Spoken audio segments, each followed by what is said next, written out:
Sau đây là Exciter Labo Phonic Register 175, cổ bô made in Kevin Shop.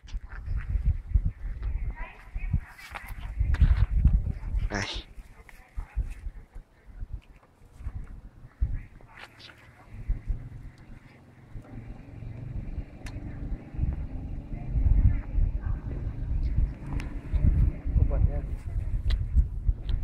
Thông cảm xe vừa đi về hơi bẩn.